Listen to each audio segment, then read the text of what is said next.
6 number chapter coordinate geometry. जो coordinate geometry earlier classes से पढ़ते हैं, लगभग 8 क्लास से, 8 9 और आज पढ़ रहे हैं 10 में। सब क्लास में कुछ ना कुछ एक्स्ट्रा मिला, बट अभी तक 8 और 9 क्लास में हम लोग यही पढ़े हैं कि कोई भी दिया गया कार्टेशियन प्लेन में एनी पॉइंट, अगर कोई पॉइंट ए है तो इसका कोऑर्डिनेट्स निकलना होता है। ठीक है, ऐसे हम लोग यही जानते हैं कि कोई भी कार्टेशियन प्लेन पर कोई पॉइंट दिया गया, उसका क्या निकाल सकते हैं? Coordinates. And coordinates is given by it's abscissa name and ordinate name. मतलब एक्स का नाम एंड वाई का नाम से एक पॉइंट का नाम पड़ता है, उस पॉइंट का नाम को हम लोग क्या बोलते हैं? कोऑर्डिनेट्स। तो अभी तक हम लोग यही देखे हैं कि किसी भी पॉइंट का कोऑर्डिनेट्स दिया हुआ है, उसको लोकेट करना, या फिर कोई पॉइंट ऐसे लोकेटेड है तो इसका कोऑर्डिनेट्स को लोकेट करना, इस तरीके से इसका कोऑर्डिनेट्स लोकेट करना। और ये हम लोग जानते हैं कि किस क्वाड्रेंट में, ये तुम्हारा first quadrant, second quadrant, third quadrant, fourth quadrant. Values जानते हो, यहाँ पे हो जाएंगे प्लस प्लस वाले ना, माइनस प्लस वाले, एंड माइनस माइनस, यहाँ पे प्लस माइनस। इस हिसाब से हम लोग किसी भी दिया गया पॉइंट्स को लोकेट कर सकते हैं, या फिर किसी मार्क पॉइंट का कोऑर्डिनेट्स फाइंड कर सकते हैं। अभी तक यही पढ़े। और क्या पढ़े हैं? किसी इक्वेशन से 3 डिस्टिंक्ट पॉइंट निकालते थे, ऐसे करके निकालते हैं ना, किसी इक्वेशन से 3 डिस्टिंक्ट पॉइंट निकालते थे, एंड तीनों डिस्टिंक्ट पॉइंट से एक लाइन तैयार होता है ग्राफ पे। अभी तक कोऑर्डिनेट ज्योमेट्री में हम लोग यही जान रहे हैं, एक्स का नाम, वाई का नाम, कोऑर्डिनेट्स किसको बोलते हैं। कार्टेशियन प्लेन पे फर्स्ट क्वाड्रेंट, सेकंड क्वाड्रेंट में पॉइंट्स मतलब वैल्यूज कौन किस में जाएंगे, और साथ ही किसी इक्वेशन का 3 डिस्टिंक्ट पॉइंट निकाल के उसको लाइन के फॉर्म में ग्राफ पे दिखाना, और दूसरा इक्वेशन को दिखा देंगे तो इससे वैल्यू निकल जाता है एक्स एंड वाई का। इतने सारे चीज तुम लोग कोऑर्डिनेट ज्योमेट्री में अभी तक पढ़ रखे हैं रियल क्लासेस में। हमारे 10 क्लास में क्या पढ़ना है इस क्लास में? इस क्लास में तुम्हारे कोऑर्डिनेट ज्योमेट्री को लेकर 3 एक्सरसाइज है, 6 ABC। ठीक है, तीनों एक्सरसाइज में नया नया चीज मिला है, बट इजी है, ये चैप्टर हार्ड नहीं। क्वेश्चन के हिसाब से थोड़ा बहुत हार्ड होगा, तो क्वेश्चन लेवल होता है कि कुछ भी कंसेप्ट पढ़ो, क्वेश्चन का लेवल दिया जाएगा, तो प्रैक्टिस करने से हो जाएगा। But chapter is coordinate geometry ऐसे भी इजी होता है, यहाँ पर भी इजी रहेगा। मान लो कोई कार्टेशियन प्लेन है, तो हमको पहले पढ़ना है, डिस्टेंस बिटवीन 2 पॉइंट्स।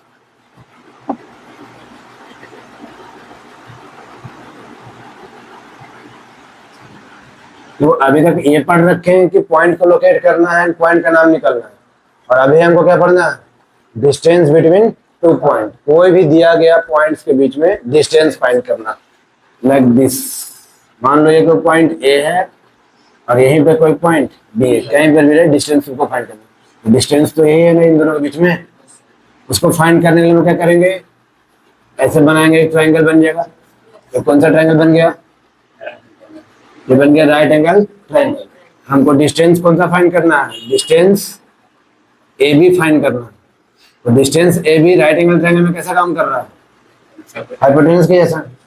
तो हाइपोटेनस इज इक्वल टू जानते हैं under root of base square plus perpendicular square, वही हाइट स्क्वायर, यही जानते हैं ना।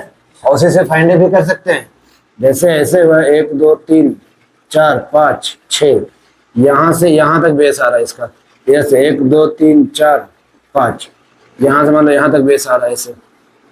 तो हम लोग देख रहे हैं कि ये कितनी यूनिट का लाइन है? 1 2 3 4 5 पर ये गिरा, 2 पर ये गिरा, तो 5 - 2, 1 यूनिट, 2 यूनिट और 3 यूनिट। ये लाइन कितना? 5 - 2 कितना यूनिट? 3 यूनिट का हमारे पास बेस है। और इधर से देखें तो 1 यहाँ पे है 1 नंबर पे, और ये 3 नंबर पे, 3 पे, ये 1 पे, तो 3 - 1 करेंगे कितना? 2 यूनिट का। ये है 2 यूनिट का। अब लगा देंगे 3 का स्क्वायर प्लस 2 का स्क्वायर, अंडर रूट में आंसर आ जाएगा। तो यही चीज तुमको यहाँ पे करना है। डिस्टेंस फाइंड करना तुम जानते हो, ट्राइंगल बनाओ, राइट एंगल ट्राइंगल बनाओ, फाइंड करो। तुमको खाली ये दूरी निकालना है। तो दूरी कैसे निकालते हैं? Final minus initial point. तो ये नहीं कर रहे हैं, ये दूरी कैसे निकालेंगे? Final minus initial. एक्स का फाइनल पॉइंट कहाँ पे है, एक्स से इनिशियल पॉइंट कहाँ पे है, घटा देंगे तो दूरी निकल जा रहा है, डिस्टेंस निकल जा रहा है। ठीक है, और उसी को ऐसे पाइथागोरस का यूज करके निकाल देंगे। बट इसके लिए हमारे पास फॉर्मूला बनाया हुआ, तो फॉर्मूला भी पढ़ देते हैं, और फॉर्मूला इसी पे काम करेगा, दूसरा फॉर्मूला काम नहीं करेगा। जैसे एक पॉइंट है तो इसका तो कोऑर्डिनेट्स होगा, इस पॉइंट कोऑर्डिनेट्स हो ना, पहले x का नाम फिर y का नाम, तो पहले एक किसका नाम, पहले x का नाम फिर y का नाम। तो मान लो x का नाम जो आया वो मान लो x1 आया और y का नाम कितना आ जाएगा y1। x का नाम x1 और y का नाम y1। अगेन ये पॉइंट भी तो गिरेगा, इस पॉइंट का तो कोऑर्डिनेट्स होगा। इस पॉइंट का नाम मान लो x2 और इस पॉइंट का मान लो y2।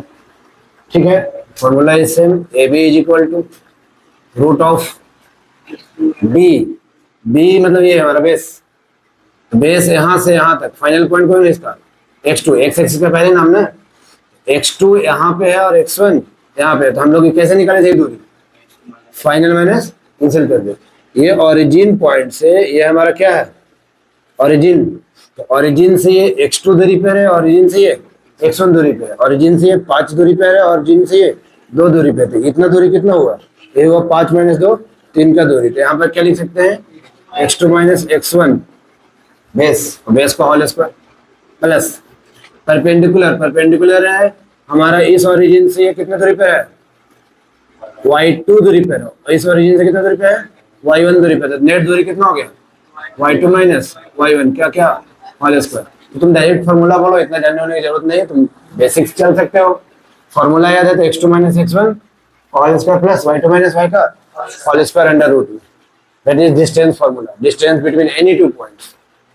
ठीक है, थोड़ा सा लोकेशन ऑफ पॉइंट पर ध्यान देंगे हम लोग। हाँ, डिस्टेंस बिटवीन टू पॉइंट हो गया। और मान लो if one point is origin, one point is origin, वो 0 0 होता है ना, अगर एक पॉइंट ओरिजिन हो तो क्या होगा, सब ए बी का दूरी क्या हो जाएगा डायरेक्ट, मतलब ओरिजिन पर है ऐसा, मतलब एक पॉइंट यहाँ होगा और एक पॉइंट यहाँ, ऐसे एक पॉइंट हमारा ओरिजिन पे लाई करना चाहिए, ओ हो जाएगा, और यहाँ पर हो जाएगा बी। एक पॉइंट ओरिजिन पर रहेगा, एक पॉइंट कहीं पर। ठीक है, तो यही हमारा डिस्टेंस है। तो यहाँ से यहाँ बेस, तो डायरेक्ट घटाने की जरूरत है, ये तो पता है इतना यूनिट जो देगा 100, और ये कितना यूनिट ओरिजिन से इतना। ये पैरेलल जा रहा किसके, ये पैरेलल जा रहा वाई एक्सिस के, तो इसका नाम कैसे रहेगा वाई से, और ये तो एक्स का नाम डायरेक्ट एंड वाई का नाम भी direct, x square plus y square. नहीं करना चाहो अपना उसको यूज कर सकते। हाँ, ओरिजिन तो कहीं पर भी। और देख लो यहाँ पे, अगर ये पॉइंट ए ओरिजिन है हमारा, ठीक है, अगर पॉइंट यहाँ पर लाई करता है इसको नाम देना पड़ेगा x1 y1, अगर पॉइंट यहाँ लाई करता है इसका नाम देना पड़ेगा x2 y2, जो भी है, मतलब पॉइंट का नाम देना पड़ेगा। अगर यहाँ पर लाई कर गया तो ये तो हुआ कि कोऑर्डिनेट्स क्वाड्रेंट में लाई कर रहा है, और ये कहाँ लाई कर रहा है लाइन पे एक्सिस पर, तब इसका नाम क्या होगा, तो पहले x का नाम, तो पहले x का नाम है, कुछ तो दूरी है ना, x का नाम होगा और y का नाम 0। अगेन अगर इस पर लाई कर गया तो x का नाम 0 एंड y, तो ये तुमको याद रखना पड़ेगा। अगर पॉइंट S0 है इट मीन्स वो किस एक्सिस पे लाई कर रहा है, x एक्सिस पे। अगर पॉइंट y है तो कहाँ लाई करेगा, y एक्सिस पे। पहले किसका नाम देंगे, x का देन y का। इस हिसाब से देखो, डिस्टेंस फार्मूला बहुत सिंपल सा है, एक ही चीज है।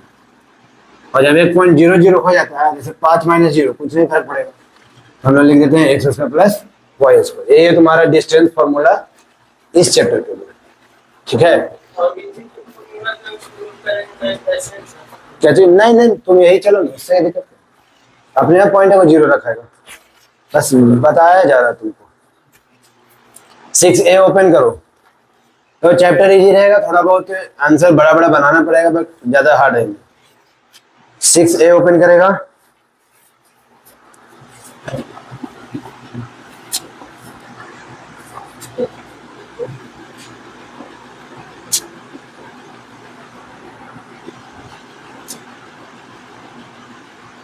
तो 6A में A का कोऑर्डिनेट दिया है कितना 9 3, B का कोऑर्डिनेट दिया है कितना, मतलब AB, और बोलता है find the distance between the two point. तो इस दोनों पॉइंट का दूरी कितना होगा, AB बराबर रूट ऑफ, यहाँ पर लिख रहे अपने माइंड में लिख रहे ना अभी के लिए, x1 y1 x2 y2। 2 मतलब दूसरा पॉइंट, 1 मतलब पहला पॉइंट, पहला पॉइंट x1 पहला पॉइंट का x, y1 दूसरा पॉइंट का, सॉरी पहला पॉइंट का y, y2 क्या होगा दूसरे पॉइंट का वाई, इससे ज्यादा लपड़ा नहीं था। ये x2 माइनस x1 तो 15 माइनस 9 और क्या होल स्क्वायर प्लस 11 माइनस 3 का होल स्क्वायर। कोई अगर बी ए लिखा तो गड़बड़ नहीं होगा। तुम चाहे तो 9 माइनस 15 भी करते तो दिक्कत नहीं होता, क्योंकि 15 माइनस 9 आ रहा 6 का स्क्वायर और 9 माइनस 15 आ रहा माइनस 6 का स्क्वायर। यहाँ पे दिक्कत नहीं होगा, क्योंकि स्क्वायर का वैल्यू हमेशा पॉजिटिव नहीं आएगा। यहाँ पे दिक्कत नहीं होगा, तुम जिधर जिसको रखने को मन रख सकते हो, निकल जाएगा यहाँ से। ठीक है, तो इसको ऐसे ही फॉलो करना। ऐसा नहीं कि तुमको इतना सिंपल सिंपल क्वेश्चन देते चल जाएगा। कभी कभी डिस्टेंस का वैल्यू दे देगा, मतलब ए भी दे देगा कि इतना यूनिट है, और इसमें कोई एक आध पॉइंट को x1 ही रहने देगा। ऐसे तो फॉर्मूला सेट करना, पहले रूट हटाएंगे तो रूट क्या होगा, रूट इधर ले आएंगे पहले। देखो अगर डिस्टेंस गिवन है कोई एक आध पॉइंट गिवन नहीं रहेगा तो इस तरीके से पुट होगा, तो एक अननोन वैल्यू इधर आ जाएंगे और इधर दिया हुआ। ठीक है, तो हम लोग पहले रूट हटाएंगे तो रूट आ जाएगा किधर स्क्वायर में, तो x माइनस 9 का स्क्वायर प्लस y माइनस 3 का स्क्वायर एंड सॉल्व होगा। ठीक है, अगर ये एक वैल्यू इधर दिया हुआ तो ऐसा इक्वेशन बन सकता है। कभी कभी दो को गायब कर देगा तो उसके लिए दो इक्वेशन देगा, दो डिस्टेंस से जाएंगे। और वो चीज कहाँ पे होगा ऐसा, तो वो चीज होगा अभी देखो, एक खत्म नहीं हुआ चैप्टर, तुमको कंसेप्ट पूरा दे दिया गया है। ठीक है, क्वेश्चंस प्रैक्टिस तुमको बताया है। कुछ कुछ क्वेश्चन रहेंगे थोड़ा सा ज्योमेट्री टाइप में, मतलब ऐसा कि स्क्वायर दे देगा ना, और स्क्वायर कहाँ रहेगा इस ग्राफ पे, इसका कोऑर्डिनेट्स मतलब ए का बी सी और डी सभी का कोऑर्डिनेट्स दिया रहेगा। तुमको बोलेगा डायगोनल फाइंड कीजिए, ये डायगोनल का डिस्टेंस निकालना पड़ेगा।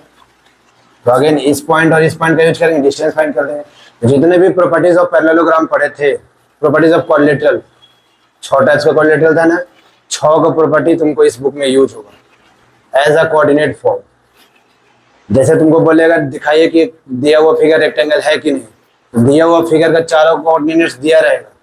तुमको क्या करना पड़ेगा, ये दूरी निकालना पड़ेगा, ये दूरी और ये दूरी निकालना पड़ेगा। अगर दूरी बराबर है तो दैट इज रेक्टेंगल, अगर चारों दूरी बराबर है तो that is square. Simple concept ऐसे होगा, बट ऐसा काम करवाया जाए तुमसे। डायगोनल का स्क्वायर इक्वल होता है रेक्टेंगल का स्क्वायर इक्वल, दिखाइए, तो दिखाने के लिए हमको निकालना पड़ेगा बार बार। ये चीज ध्यान देना, पूरा प्रॉपर्टी एक एक, उसका डायगोनल का भी प्रॉपर्टी, मेन प्रॉपर्टी, सब का सब यूज होगा। कहाँ से बोले समझ में आ रहा है, तो क्वेश्चन वहीं पे हार्ड हो जाता है। हार्ड क्या, अगर प्रॉपर्टी याद है अप्लाई किए तो बन जाएगा। ठीक है, यही तक चैप्टर रहेगा। 6A हम ज्यादा देंगे नहीं, क्योंकि पहले से होमवर्क है ना अभी। 6A का 7 तक ही बना के लोगे फर्स्ट डे, खाली सेकेंड डे